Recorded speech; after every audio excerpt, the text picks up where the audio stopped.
Jadi sebenarnya tempe itu adalah superfood. Tempe itu makanan yang sangat luar biasa. Bahkan sekarang orang Eropa itu sedang gemar-gemarnya makan tempe. Setelah mereka menggali apa sih sebenarnya tempe itu. Jadi, ternyata lebih dari 75% kedelai yang kita konsumsi untuk tahu dan tempe itu berasal dari kedelai impor yang GMO. Itu.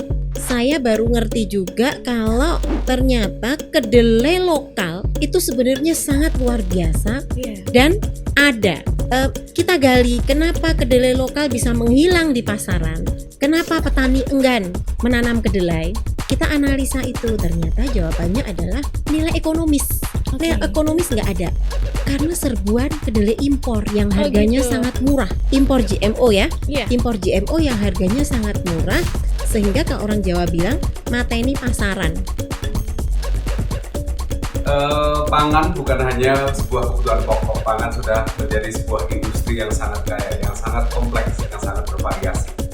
Pangan bukan hanya menghidupi para petani, tapi pangan juga menghidupi para inovator, para entrepreneur, dan juga para pelaku seni. Mari kita manfaatkan pangan sebagai sebuah kekuatan ekonomi bangsa ini, menghidupi mulai dari petani sampai para kreator-kreator muda, inovator-inovator muda Indonesia. Terima kasih.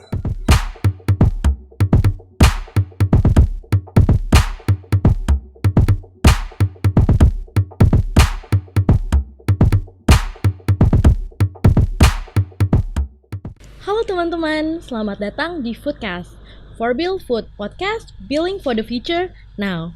Bersama saya, Karina Larasati, yang akan menemani teman-teman dalam sesi Foodcast hari ini. Teman-teman, kalian pada suka nggak sih makan tempe? Kalau aku, suka banget. Karena tempe itu merupakan salah satu makanan dengan protein yang tinggi, baik untuk tubuh dan harganya juga murah.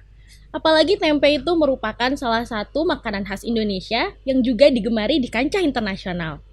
Tapi teman-teman, sayang banget nih, ternyata produksi tempe kita masih sangat bergantung dengan kedelai impor. Dan sebagian besar dari produsen tempe di Indonesia masih memilih untuk menggunakan kedelai impor ketimbang dari kedelai lokal. Menarik banget nih, hari ini sudah hadir bersama kita seorang tamu spesial, seorang inovator di industri tempe. Beliau adalah pemilik dari usaha produksi tempe yang ternyata sangat konsisten untuk menggunakan kedelai produksi lokal. Langsung aja yuk kita ketemu dan ngobrol bersama Ibu Nurhayati Nirmalasari yang akrab disapa dengan Ibu Nungki, pemilik dari produksi Atempe. Halo Bu Nungki. Halo. Apa kabar? Alhamdulillah kabar baik. Semangat ya Bu. Selalu. Terima kasih banyak sudah hadir bersama kita hari ini. Ini menarik banget Bu, Atempe.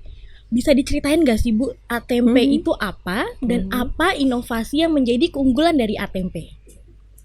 Atempe itu sebenarnya tempe biasa seperti tempe kebanyakan. Tapi memang kami mengkhususkan diri, kami hanya memproduksi tempe dengan menggunakan kedelai lokal non-GMO. Oke. Saya penasaran nih Bu, Atempe. Kenapa sih tempe, padahal kan kedelai itu bisa menjadi bahan baku untuk banyak nih Bu, tempe, tahu dan beberapa jenis produk lainnya Bu. Nah, kenapa tempe? Apa sih inspirasi dibalik Ibu membentuk Atempe ini? Iya. Jadi sebenarnya tempe itu adalah superfood. Tempe itu makanan yang sangat luar biasa begitu. Bahkan sekarang orang Eropa itu sedang gemar-gemarnya makan tempe. Setelah mereka menggali apa sih sebenarnya tempe itu. Jadi di dalam tempe itu kandungan protein, jelas ya, protein nabati dari kedelai itu sangat luar biasa. Kemudian antioksidan, isoflavon itu sangat luar biasa, zat besi itu sangat tinggi sekali.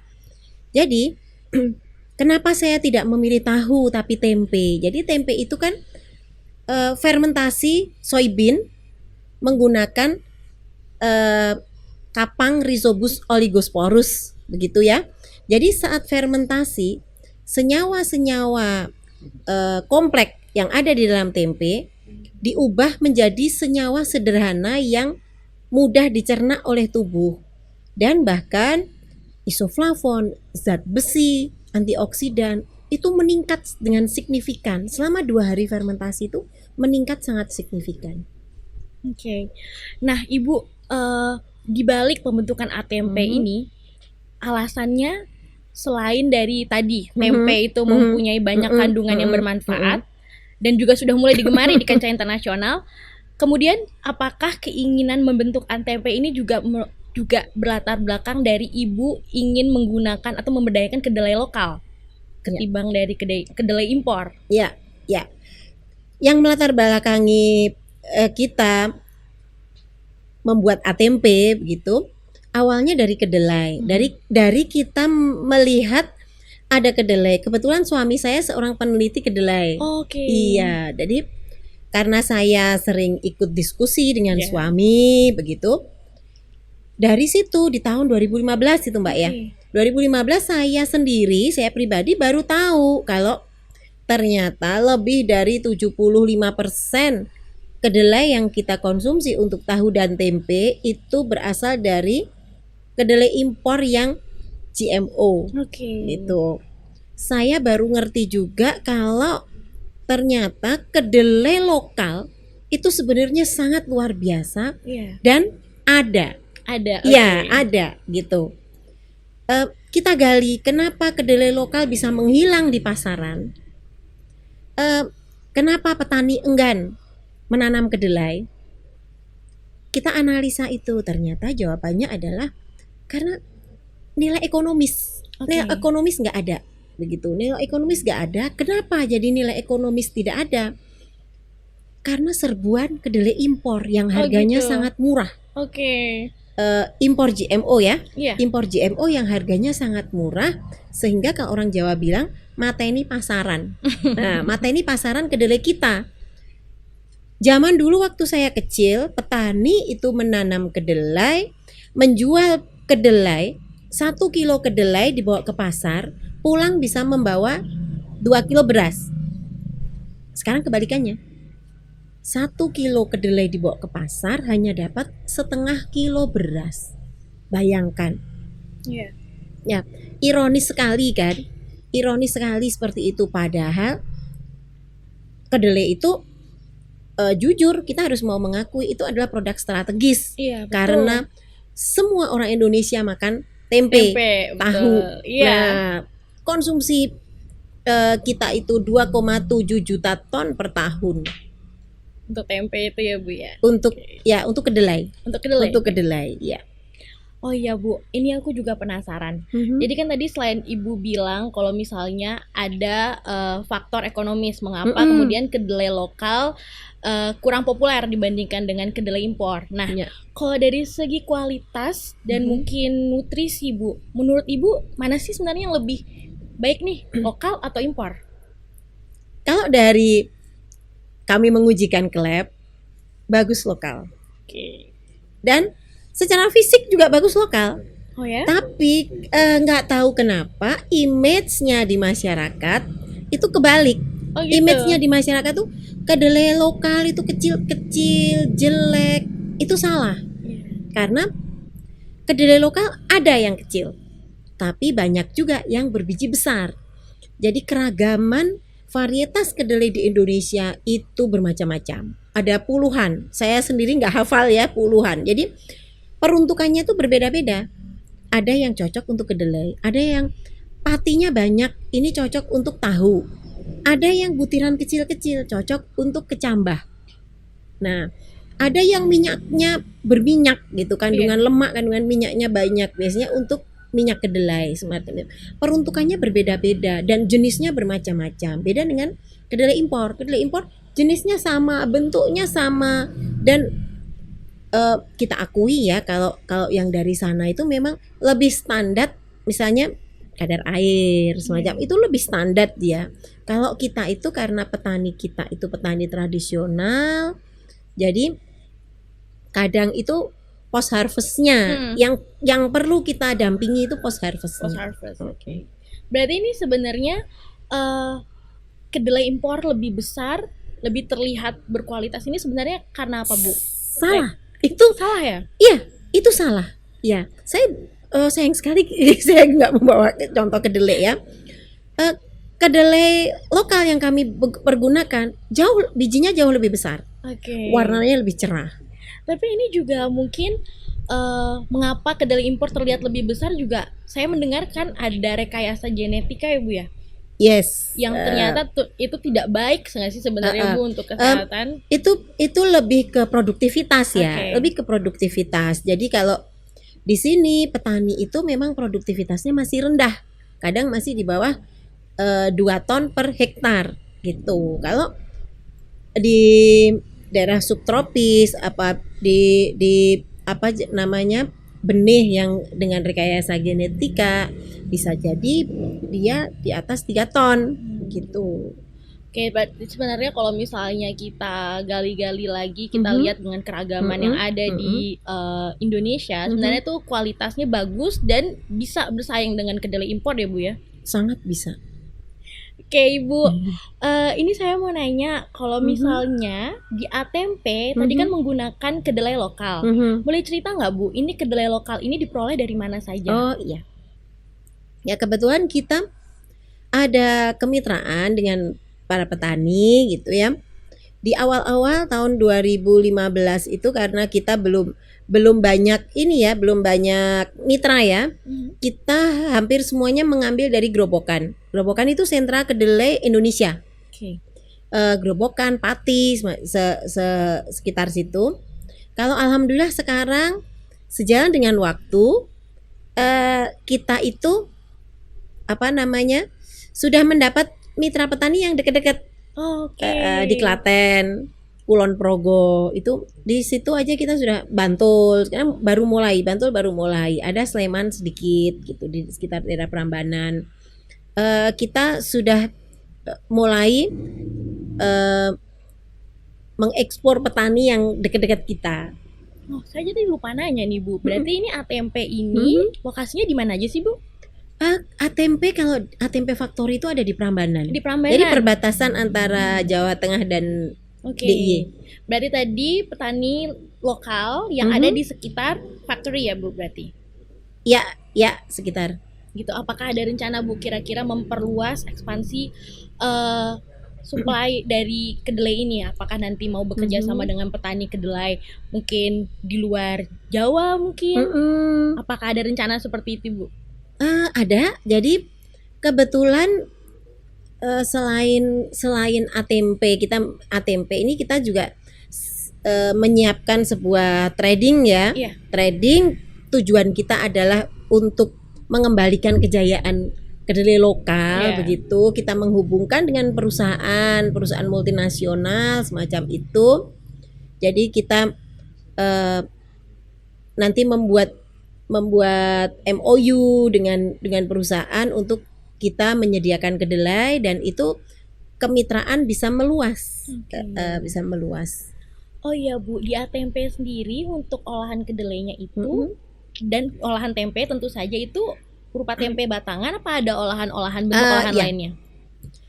Di awal kita di 3 tahun pertama kita memang hanya menjual tempe segar. Ya, kita menjual tempe segar ke supermarket, ke rumah sakit.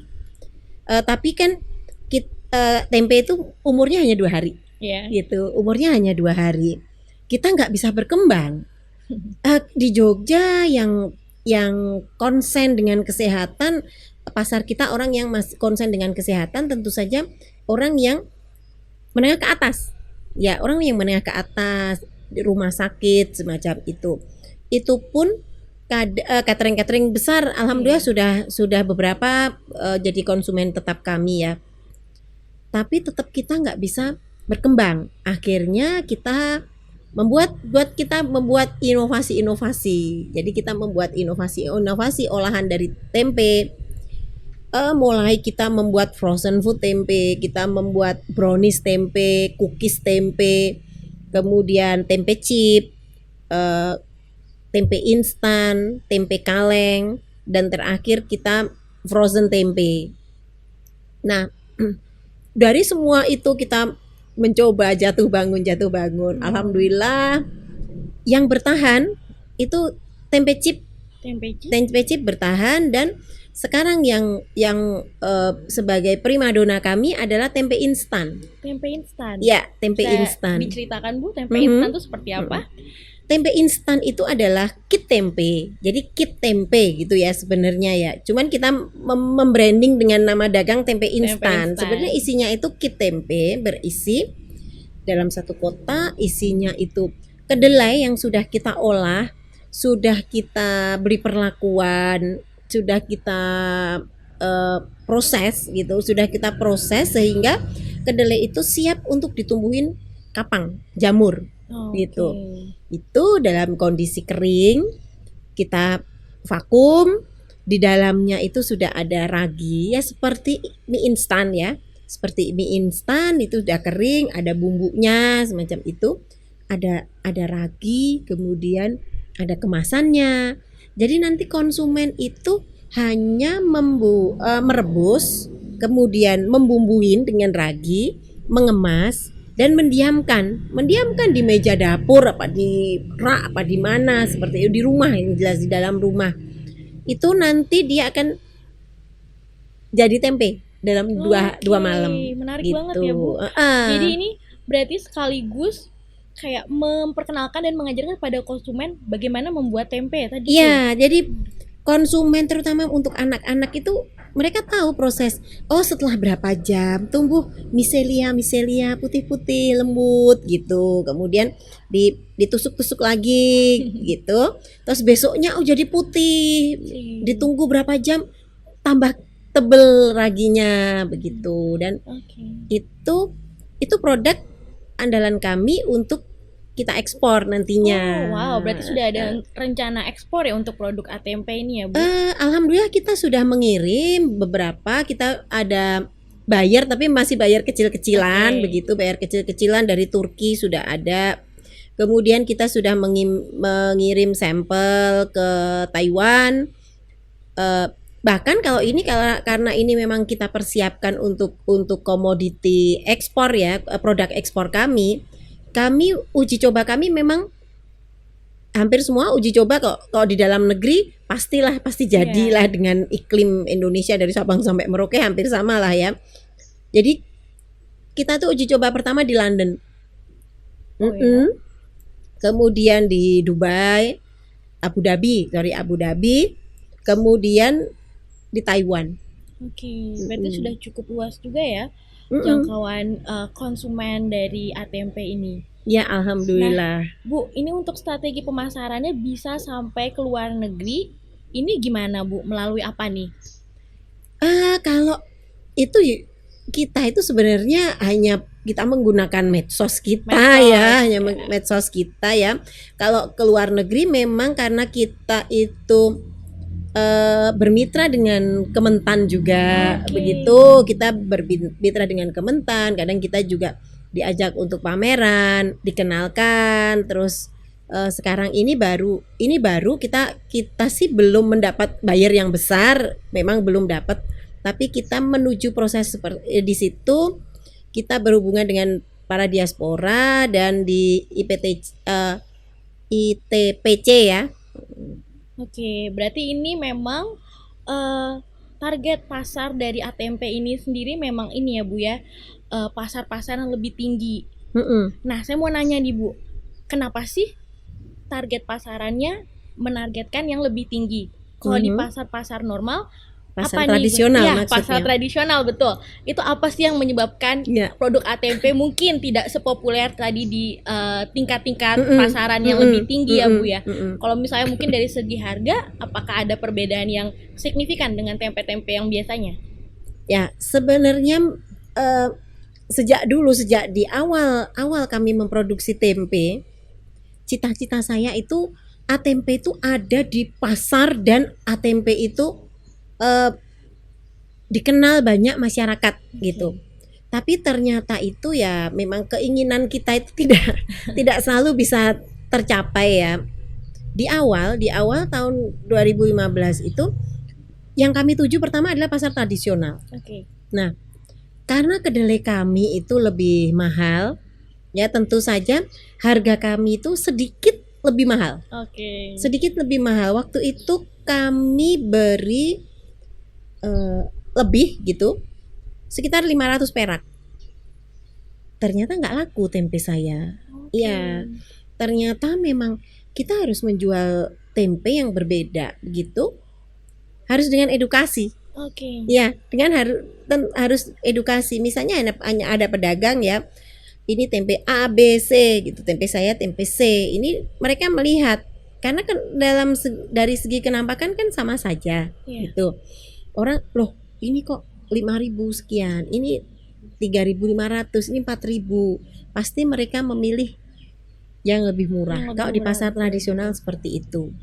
Nah, terus sekarang Bu, dengan adanya keadaan seperti itu, apakah ada nih Bu usaha-usaha dari Atempe Mm-mm. agar produk Atempe lebih populer lagi di pasar tradisional? Jadi apa sudah menetapkan ya udah kalau gitu karena tidak laku di pasar tradisional, kita menargetkan pasar yang lebih tinggi saja nih. Apa memang seperti itu atau memang sekarang ada nih usaha dalam Atempe? Ya ini tadi terpaksa gitu, terpaksa untuk kita survive gitu. Itu memang pangsa pasar kita di situ. Oke. Iya, pangsa pasar kita di situ. Memang kalau kita untuk menggeser ke apa namanya, pasar menengah ke bawah, memang belum. Belum.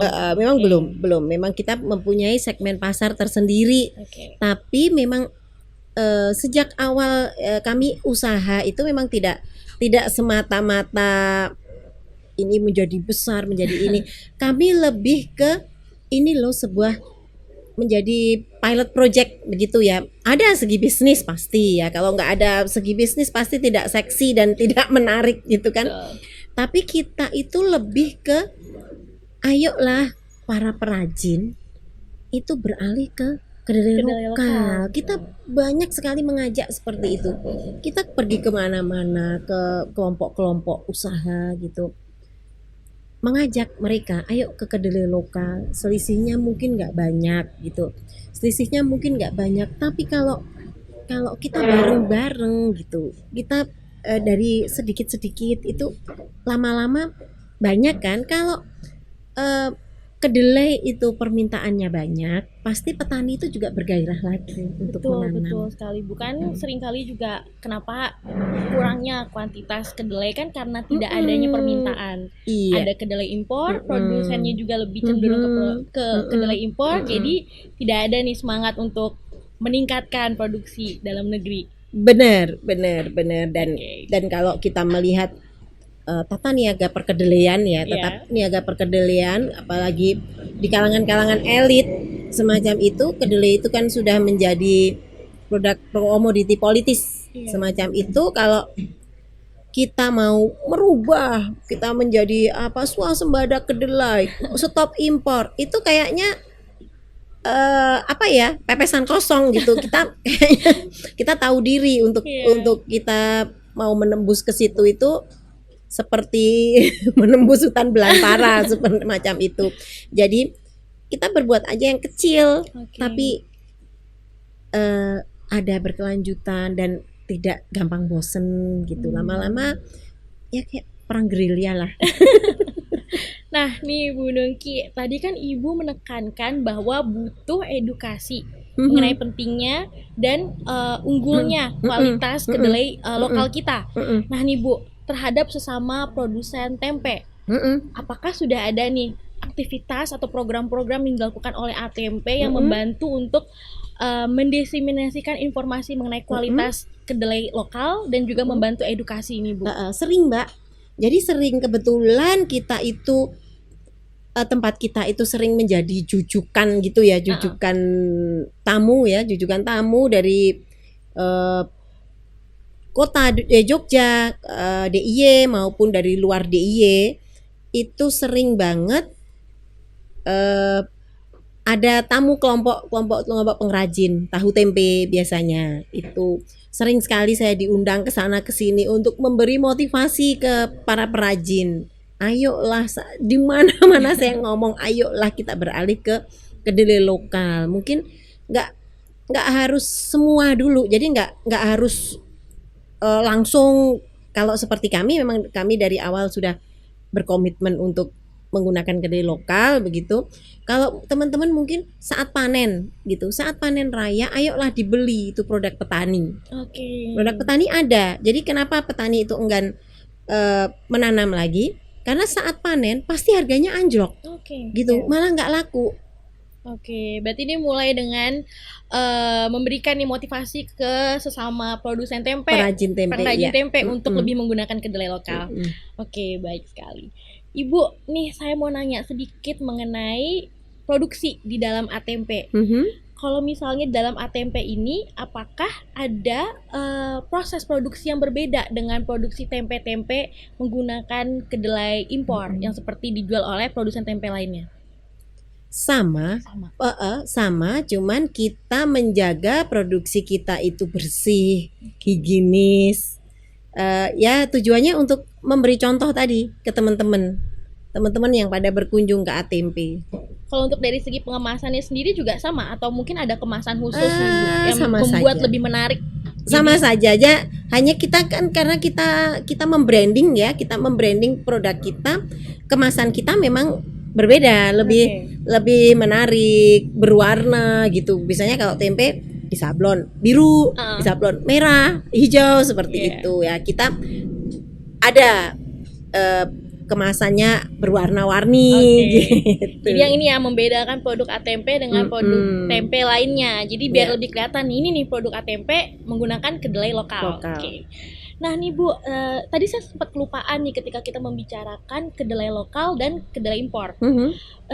Saya pernah baca nih Bu berita kalau misalnya salah satu alasan kenapa produsen tempe lebih cenderung menggunakan kedelai impor itu karena ketika mereka membuat tempe Mhm. itu kedelai lokal itu menghasilkan tempe yang lebih sedikit. Hmm. Nah itu gimana tuh Bu Ya. sebenarnya? Itu lagi-lagi menurut saya itu berita hoax gitu ya. Oke. Saya pernah berbicara di Direktorat Tanaman Pangan di Kementan di Jakarta. Saya ngomong juga di kalangan orang-orang seperti itu nggak mungkin saya ngomong saya asal ngomong begitu. Jadi kami membuat tempe. Jadi di awal itu kami itu kan waktu itu kan juga belum punya pabrik. Kami nitip ke teman. Paginya itu mereka memproduksi kedelai impor.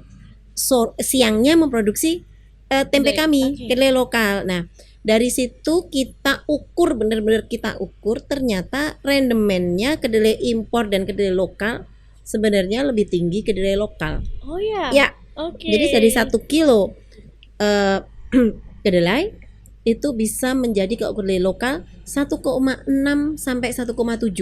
Oke. Kalau kedelai impor itu hanya 1,2 sampai 1,4. Oh, malah ternyata sebenarnya lebih banyak ya kedelai lokal. Kedelai lokal. Oke. Dan itu yang fakta itu yang jarang diangkat. Gitu. Fakta itu jarang diangkat. Menarik banget nih Bu. Mungkin nanti setelah menyaksikan Foodcast ini teman-teman bisa lebih paham nih kalau ternyata selain kualitasnya lebih baik, ketika diproduksi kedelai lokal itu menghasilkan tempe yang lebih banyak. Oke. Baik Ibu. Nah ini saya juga pengen nanya nih Bu. Saat ini kan konsumen kita juga lebih cerdas ya Bu ya. Mereka akan lebih teliti ketika membeli suatu produk. Mereka akan cenderung lebih percaya ketika produk tersebut memiliki izin legal. Apalagi ini untuk industri rumahan Bu.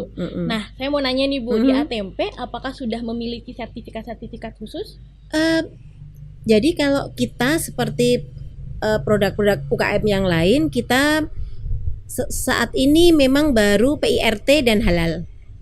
Ya, PIRT dan halal, tapi untuk produk kaleng kami ini sedang proses untuk MD, dan di factory kami sedang kami susun draft berkas untuk pengajuan HACCP.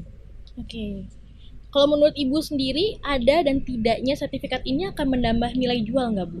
Ya, jelas. Iya, betul. Nah, saya mau nanya nih Bu, bagaimana menurut Ibu melihat potensi pasar produk atempe dan produk tempe lainnya di masa depan?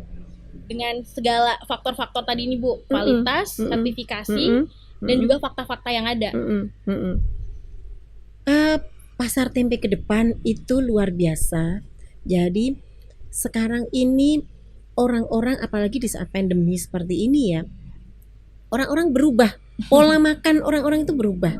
Mereka lebih care terhadap kesehatan Betul. gitu, lebih memilih yang bagus gitu, dan yang jelas mereka lebih memperhatikan misalnya ini pangan fungsional gitu ya, Oke. pangan fungsional, pangan yang bisa berdampak positif terhadap kesehatan. Betul, betul. Tadi kan sudah seperti yang saya sampaikan, kalau misalnya tempe Mm-mm. penuh dengan protein. Mm-mm. Apalagi tadi menggunakan kedelai lokal yang kualitasnya lebih Dan bagus. isoflavon. Oke, Yang betul. terpenting isoflavon, dan bahkan tempe itu mengandung senyawa namanya genistein. Itu senyawa genistein itu adalah fitoestrogen yang bisa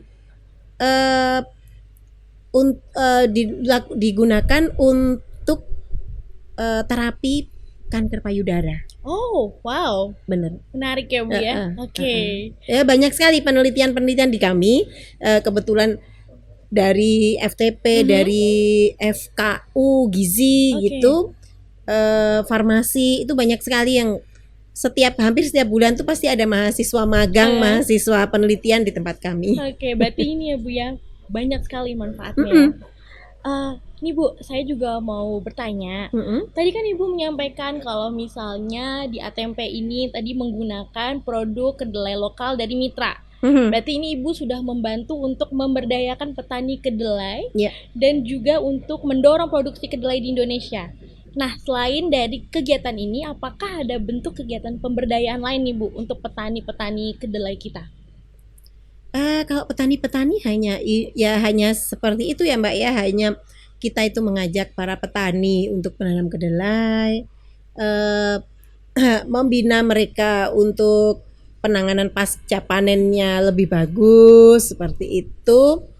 Dan ada pemberdayaan lagi kalau kita di ibu-ibu di sekitar pabrik. Oke. Ibu-ibu di sekitar pabrik itu kita berdayakan untuk jadi pembungkus tempe. Pembungkus tempe. Iya, Oke. pembungkus tempe. Jadi kita juga ada produk tempe daun pisang.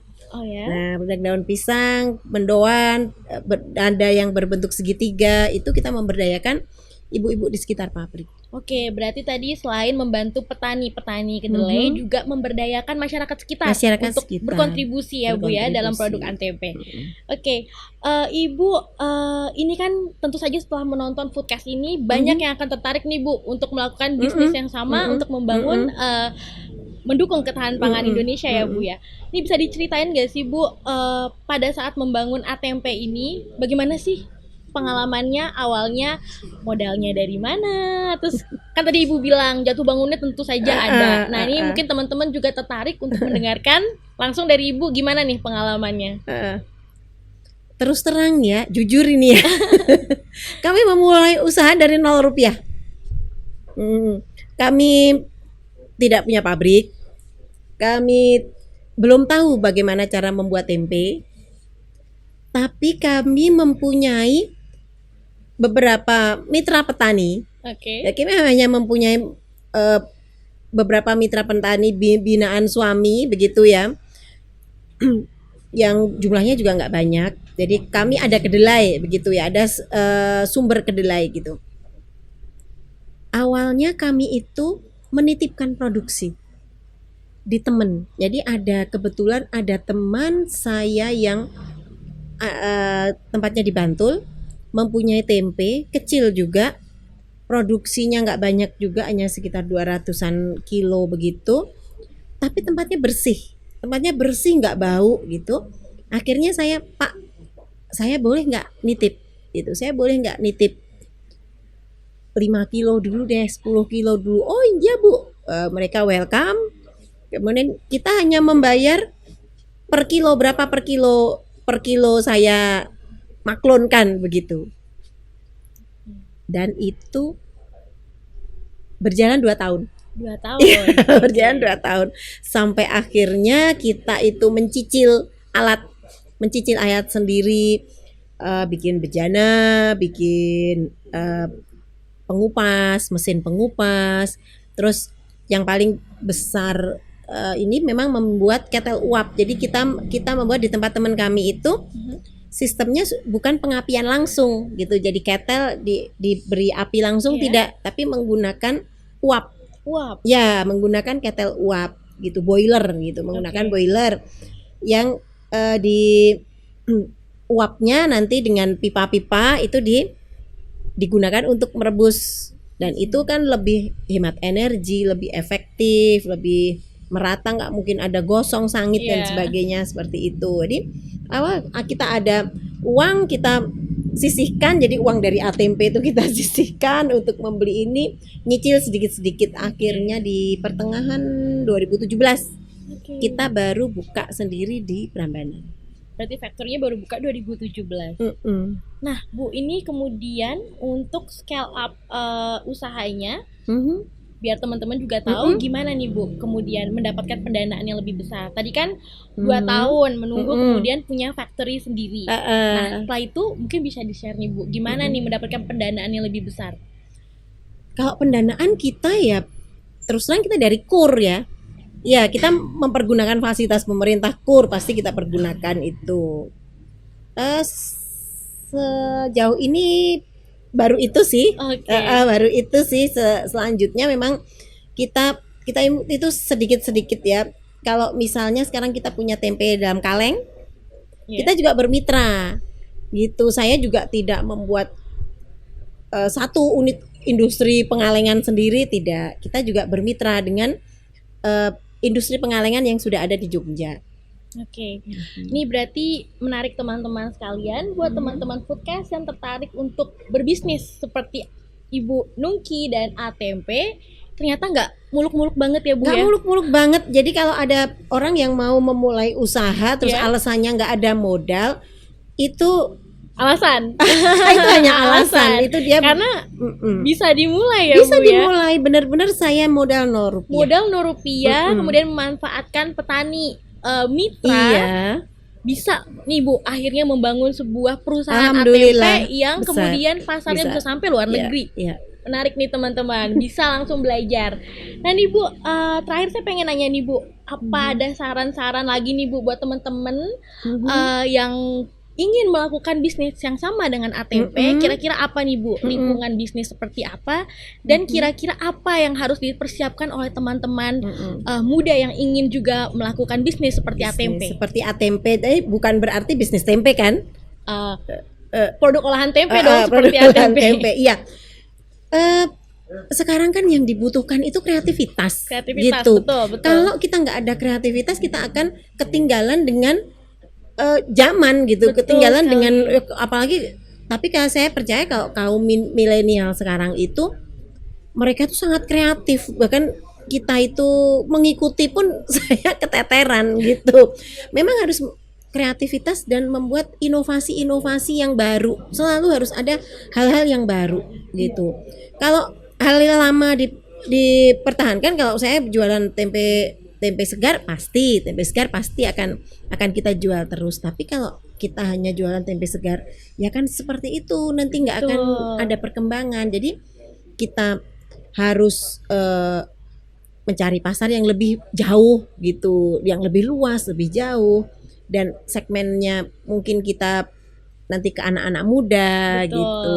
Karena mungkin kan sekarang orang juga ingin mencari yang praktis nih Bu. Bener. Suka tempe tapi nggak mau goreng tempe di rumah. Nah, ada keripik tempe dan lain-lain ya Bu. Betul sekali. Terima kasih banyak Ibu Nungki sudah sharing mengenai pengalamannya merintis ATMP dan keunggulan dari ATMP serta inovasi dari ATMP ya Bu ya.